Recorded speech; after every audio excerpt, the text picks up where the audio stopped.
Salut tout le monde, bienvenue à Karine et ses tournesols. Aujourd'hui, j'ai un petit tournesol que je vais partager avec vous spécialement. C'est ma nièce Kim. Il faut vous dire que quand j'ai eu l'idée du projet, je ne savais pas comment commencer, comment ça allait s'appeler.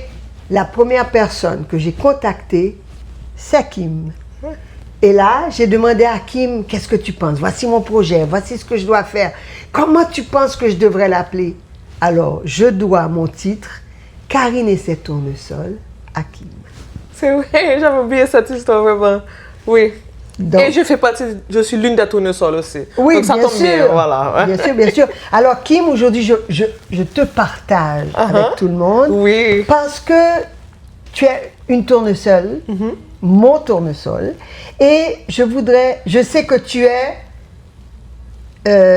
la génération, comment on appelle ta génération? Oh mon Dieu, Gen X ou Millennial, Tu es entre les deux. Je sais que 80, c'est Millennium, tu commences. Je suis 82. Et tu es juste avant. Ouais. Bon, après alors. Oui. Donc, écoute Kim, tu vas nous raconter ton parcours, parce que nous, on est quand même un petit peu plus avant toi, et on voudrait comprendre comment vous, après combien d'années, après combien de générations, combien de choses, comment tu es? Oui. D'abord, comment tu es, Kim? Je dois dire, je suis très bien, maman, très bien, heureuse, épanouie, surtout cette dernière année, je dois dire. Alors, je pense que c'est vraiment le trajet de femme. Il y a toujours une évolution où, au fur et à mesure, on s'épanouit beaucoup plus avec l'âge, avec l'expérience, avec la sagesse. Donc, je pense que je suis à ce nouveau stade-là. C'est un nouvel épanouissement, une nouvelle évolution, quoi. Mais je dois dire avant tout que j'aime beaucoup cette idée. Quand tu m'en parlais justement du podcast Les Tournesols, j'aime beaucoup l'idée de la conversation. Tu sais, rien de trop scripté, mais vraiment une conversation authentique et honnête, Partager avec les autres. Organique, j'aime beaucoup. Oui, Donc, oui. je dois tenir à te féliciter aussi pour cette entreprise, cette initiative, parce que je trouve que c'est vraiment intéressant et de voir comment elle va évoluer aussi. Ça va être super. Bon, écoute, c'est des gens comme toi qui font que ça devienne superbe dans le monde. Oui, mais c'est la conversation aussi, je pense, qui va vraiment mener. Je dois vous dire que Kim, ma nièce, elle a fait l'école de droit, mais quand elle a eu fini son école de droit, elle voulait prendre des cours de stunt. Comment on appelle ça, stunt? Oh mon Dieu, cascadeur! Cascadeur! Parce qu'elle a toujours voulu être actrice avant tout. C'est vrai. Tu te souviens, Kimi? Oui, je me souviens. Oh mon Dieu, jusqu'à présent, je rêve de ça. Donc, quand je vois ces films vraiment d'action, ces films, ça, moi, ce sont mon genre. Monde. Ouais, c'est mon monde vraiment préféré. On est cinéphiles ensemble. Ouais, ça c'est vrai, ça c'est vrai. Ouais. Et tu as beaucoup nourri ça aussi chez nous. Les livres aussi. Les livres. Mais je dois dire plus les filles parce que les livres, j'étais déjà assez ancrée, jeune, en fait, fille de mon père aussi. Oui, c'est vrai. Donc, je lisais beaucoup, mais les films ont vraiment donné image à beaucoup de ces livres aussi, justement. Image à l'imagination, si je peux dire. Mais effectivement, c'est vrai. Alors, jeune, je voulais être actrice, toujours. Et j'ai même, au collège, c'était l'un de mes, majors, mais ouais. Oh mon Dieu, maintenant. C'est pas cours de base, mais. Non, mais tu sais, je suis diplômée dans le théâtre et les Sciences Po. Donc. Elle a dû. J'ai dû faire les deux. Ça faisait partie des négociations. Donc, et ensuite, effectivement, j'étais à l'école de droit en Louisiane à cause du Code civil. International. Oui, mais surtout vis-à-vis de Haïti ou France. Donc, ça aurait facilité toute transition à ce niveau. J'ai eu ma licence en Louisiane. Je suis rentrée en Haïti, j'ai pratiqué pendant quelques années. J'ai obtenu ma licence en Haïti aussi. Et après 3 ans, je pense que je vais plus de temps à l'école de droit qu'à pratiquer le droit en final. Parce que j'ai démissionné après 3 ans. Moi, c'est bien tombé parce que tout le papa est tombé malade aussi. Donc, j'ai pu aller à Cuba m'occuper de lui.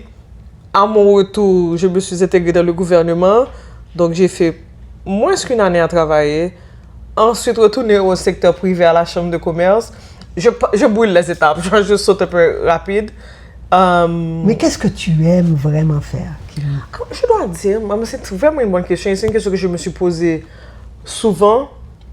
Et même à un point de douter que peut-être que je suis instable à force de sauter de carrière à carrière, mais je pense que c'est ça que j'aime vraiment. J'aime étudier différents domaines, j'aime participer ou faire l'exploration, la pratique de différentes choses, parce que j'ai quand même un parcours assez large.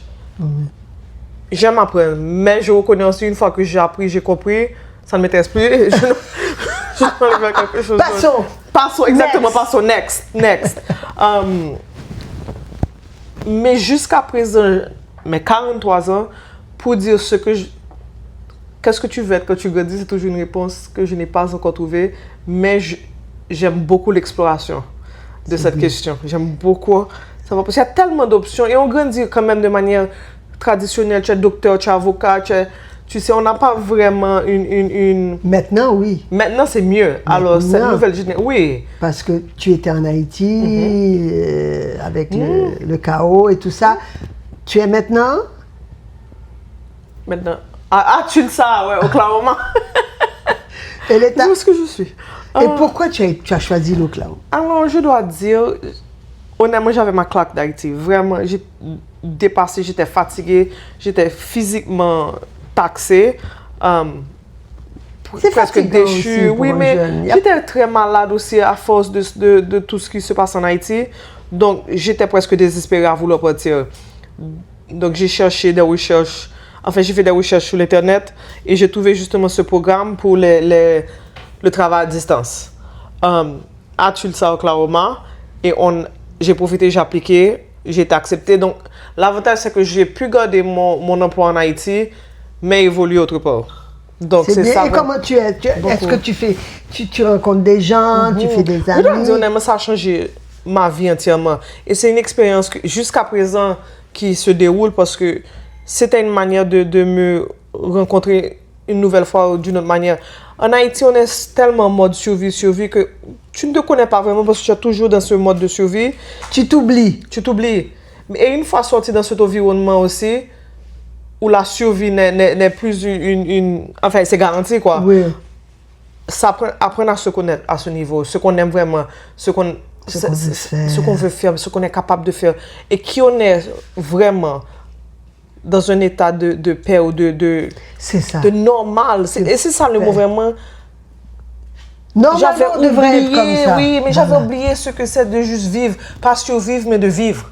Donc, et c'était ça, cette expérience m'a donné l'opportunité vraiment de vivre et de apprendre à me connaître une fois de plus.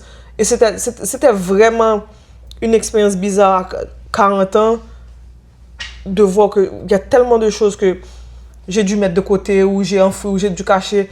Et à force de jouer un rôle, parce qu'en Haïti aussi, il y a un certain contrat social. Nous sommes bien obligés de... Nos rôles sont bien prescrits. Donc, c'était vraiment intéressant d'avoir... une ville, je ne connais personne. Je ne connaissais même pas la ville. J'ai été seule.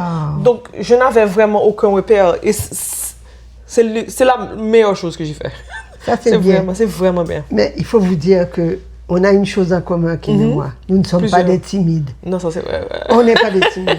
On aime l'aventure, on saute. Oui. Et puis après, on se dit, oh! Oui, c'est après. Après avoir sauté, on se dit, waouh! Ça c'est vrai, effectivement. Et même en visitant des pays, parfois je peux toujours des allées. Tu sais, je fais des tours à pod. Oui, mais même une fois dans ce pays, tu vois. On dirait des tirs. C'est les feux d'artifice. Les feux d'artifice.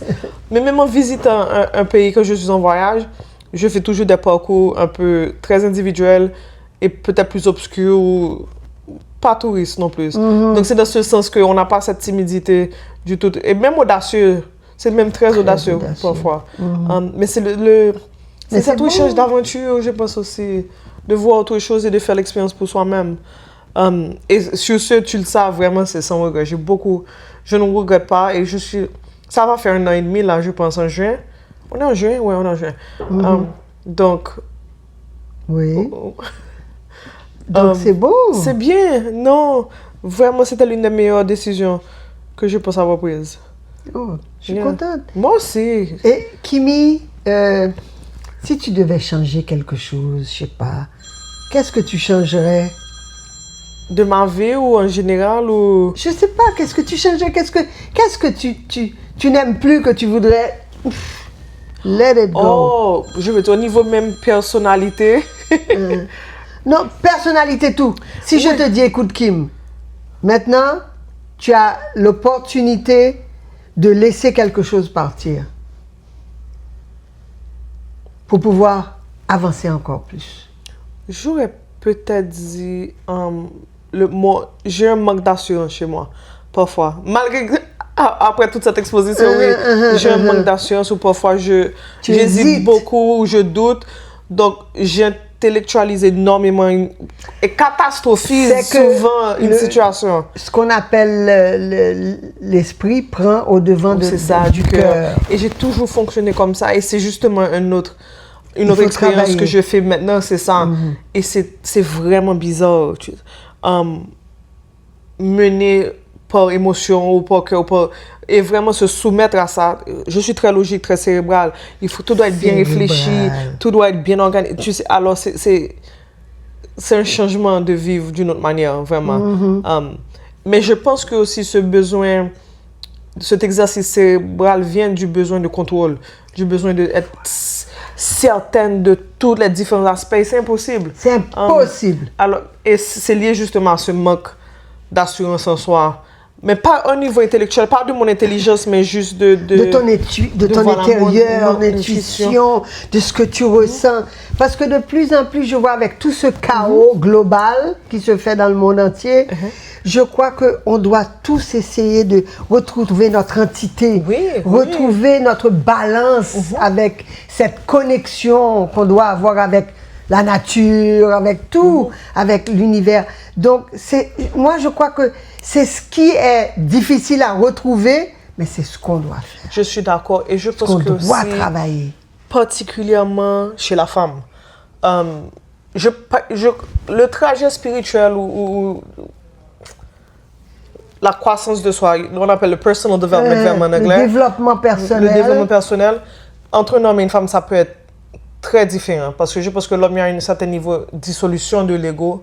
Tandis que chez la femme, il faut vraiment retourner en soi. Il n'y a rien à dissoudre, mais il faut prendre pouvoir vraiment. Il faut accepter notre pouvoir surtout. Et je pense que c'est cette exploration, cette expérience et cette réalisation qui est d'une manière vraiment, vraiment extraordinaire. Elle est bouleversante. C'est bouleversant. Surtout que maintenant, on a le problème de AI, l'intelligence artificielle. AI. Mais il ne faut pas oublier de rester humain. Oui, mais... Parce que lui, il n'est pas humain. Lui, on doit travailler avec lui. C'est ça, c'est un outil. C'est un outil. C'est un outil, mais c'est toi quand même le maître d'outils. Oui, donc, moi, j'aime beaucoup AI. J'ai fait énormément de travail. Pas seulement au niveau même professionnel, l'outil que AI est à ce niveau, mais je pense aussi même à titre personnel, je pense que c'est un outil extraordinaire, mais il faut savoir bien cadrer, bien l'utiliser dans les données aussi et dans les questions. C'est vraiment le cadre, il faut bien cadrer pour maximiser vraiment le potentiel. Mais j'aime beaucoup... Bon, on va retourner, on va changer de conversation, on va parler de l'amour. Oh là, mon Dieu, mon Dieu. Kimi. Alors, voilà, l'amour. L'amour. C'est dans les bouquins. Cette génération, c'est difficile. Cette génération, je vois que vous êtes beaucoup de filles professionnelles qui n'ont pas... Vous avez beaucoup d'amis. Oui. Vous avez... Proches, les copines, même copains aussi, des amis. Oui. Mais le couple est en train de se perdre, je ne sais pas. Je pense aussi qu'il y a eu énormément de réalisations, peut-être de croissance qui se sont faites au niveau tant la femme que l'homme, ou bien même hétérosexuel ou même homosexuel, au niveau de ce couplage. La nécessité du couple peut-être n'existe pas. Et ce que je veux dire par là, particulièrement pour une femme, nous sommes toujours élevés dans... tu vas te marier, tu vas être épouse, des enfants, tu vas être mère. Et il y a une ligne à suivre, mais on n'a plus cette ligne. Non, et je dois dire, quand même, au niveau de ma mère, j'ai pas eu autant de pression pour dire... Non. Mais l'expectative reste toujours là. Et même jusqu'à date, quel que soit ce que j'accomplis, il y a toujours ces paroles, parfois même muettes. Tu n'as pas d'enfant, tu n'es pas marié. Tu n'as pas encore trouvé quelqu'un. C'est comme la femme reste toujours définie par rapport à un homme qu'il lui fasse épouse ou mère. Mais je pense que les hommes aussi, parce que j'ai mon fils qui est toujours pas marié, et tout le monde lui demande, tu n'es pas marié, tu n'as pas d'enfant. Oui. Mais la pression est différente parce que on lui accorde plus de temps. Et c'est quelque chose que peut-être lui, il va entendre récemment. Tandis que... Oui, nous, depuis 22 ans. 22 ans. Ouais. Le moment de fertilité, c'est là. Ouais. Mais je comprends parce que ça... Oui. Il y a ma fille qui ne veut pas d'enfants. Oui. C'est son choix. Elle a l'âge toujours d'avoir des enfants. Elle a 33 ans. Elle est mariée. Les deux ont fait le choix qu'ils ne veulent pas d'enfants. Je crois que c'est... C'est bien. Je pense que c'est sage, c'est même intelligent. Et je pense que ça montre aussi... C'est son choix. Écoute, mais son choix est basé sur... Enfin, elle et son mari, ils se connaissent vraiment bien. Oui. Et ils savent que... C'est pas donné à tout le monde des parents. Non. Et c'est pas parce qu'on a la capacité parfois biologique de le faire. D'avoir des enfants, oui, on doit le faire. Non, parce que c'est vraiment... C'est à vie, c'est une responsabilité. C'est un choix. Et les gens ne comprennent pas que c'est un choix. Oui, et c'est ça la différence. C'est un choix. J'entends ça beaucoup dans les conversations. C'est effectivement un choix aussi. C'est comme être parent ou aussi être dans un couple. C'est un choix. Parce que c'est pas... Je pense que parfois, pour un statut sur lequel on insiste tellement, c'est pas vraiment bien expliqué, c'est pas vraiment bien connu. Il n'y a pas de... Il n'y a pas de comme les instructions, il n'y a pas de manuel d'instruction, un manuel... Du tout. J'ai eu mon fils à 24 ans, j'étais pas prête, j'étais une gamine, 24 ans, on est jeune. Mais je pense que si on doit avoir d'enfants, moi, d'après mon expérience, dans la trentaine, on est plus mature. Oui, je suis d'accord aussi. Ouais. Dans la trentaine, c'est mieux. J'ai eu mes premiers enfants dans la vingtaine. Après, j'ai eu ma fille 10 ans après. C'était une catastrophe pour moi. 10 ans après, j'étais... Mais je trouve que ça demande une maturité. Comme le mariage. Exactement, c'est ce que j'allais dire justement. Comme le mariage. Ça demande une certaine maturité. Mais l'expectative est toujours forte de le faire. Et c'est comme si être marié ou être parent, c'est un accomplissement soi-même. Et je ne suis pas de cet avis. C'est pas un accomplissement. Parce que je ne pense pas que c'est...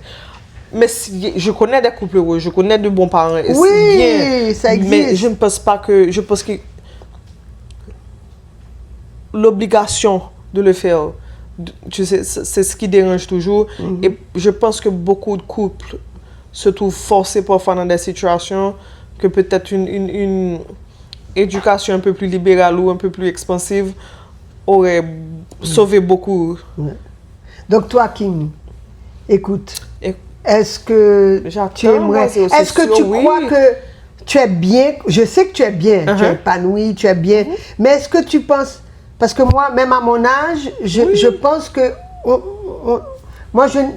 Je pense qu'on doit avoir un compagnon. Moi, c'est pas qu'on doit, mais moi... J'aimerais, moi aussi. Et je suis dans un sens tellement romantique que j'aime l'amour. J'aime tellement l'amour aussi. Et être aimé, c'est beau. C'est waouh. Quand on aime, il fait beau. Oui, quand on aime, il fait beau. Que quelqu'un vous aime, il fait beau. Que d'amour et de force, c'est beau. Mais c'est même tous les poèmes, en fait, l'amour, c'est l'une des forces les plus créatrices, les plus explosives, les plus... Ça renverse des royaumes, quoi. Et ça crée des dieux aussi. Mais je pense... Je suis quand même arrivée maintenant à un point de ma vie où j'ai tellement... Et j'ai lutté pour, quand même... J'ai une qualité de vie, j'ai une paix de vie, j'ai une harmonie en moi. Je suis bien vraiment avec moi. Négocier. Je ne vais pas compromettre ça pour quiconque. Je n'ai plus rien à prouver. Et c'est vraiment extraordinaire de dire ça, mais je n'ai plus rien à prouver à quiconque. Donc, je n'ai pas cette danse de performative qu'on avait surtout. It's like auditioning for men all the time. Tu sais, on se mettait à être évalué. J'ai fini ça et je suis tellement bien seule. Si tu as quelqu'un, ça doit être quelqu'un. Tu dois vraiment venir ajouter à ça. Tu dois vraiment complémenter ça. Il faut venir prendre ou que maintenant je dois prouver quelque chose. Je ne vais pas compromettre ma qualité d'être. Voilà, je n'ai pas... Pas de négociation. À moins que ce serait vraiment... Il y a toujours une négociation au niveau de relation. Et même au niveau de séduction, il y a toujours petit. Mais il faut que ce soit déjà avec quelqu'un d'un calibre similaire, quelqu'un de même vision. Donc, si c'est pour juste un mec, non, ça va là. Eh bien, Kimi, pour finir, je vais te poser une petite question que je pose à plusieurs personnes. Si tu devais te donner un petit conseil à une petite Kimi de 12 ans, qu'est-ce que tu lui dirais? Oh, je trouve que 12 ans, c'est vraiment un Oui, bon c'est un âge que oui, tu n'es j'étais plus une très- enfant, oui. tu penses que tu es un teenager. Oui, mais je dois dire, mon adolescence, j'étais vraiment déboussolée. Ça a été mon enfance super extraordinaire, mais mon adolescence était vraiment... Plus bouleversé. oh mon Dieu, ça a été vraiment pénible. Mais je dois reconnaître aussi, avec la distance et l'âge, l'adolescente, je pense à moi, a beaucoup porté, elle a fait ce pont.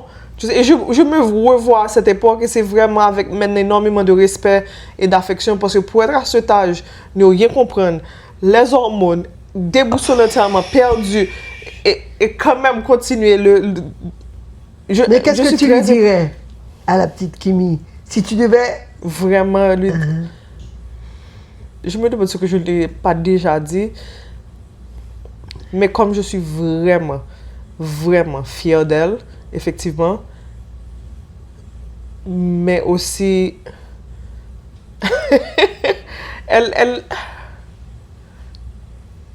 je lui aurais dit vraiment d'accepter ce pouvoir qu'elle était très consciente qu'elle avait en elle, mais qu'elle a capitulé. Je lui aurais dit d'être beaucoup plus courageuse à ce niveau. Ça, c'est beau. Ouais.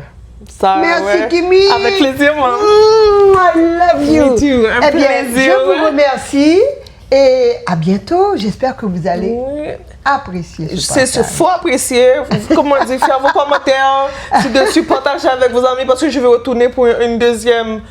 Bien sûr, on va Voilà. continuer. Oui, c'est sûr. Salut. Merci. Ciao. Bye. Bye.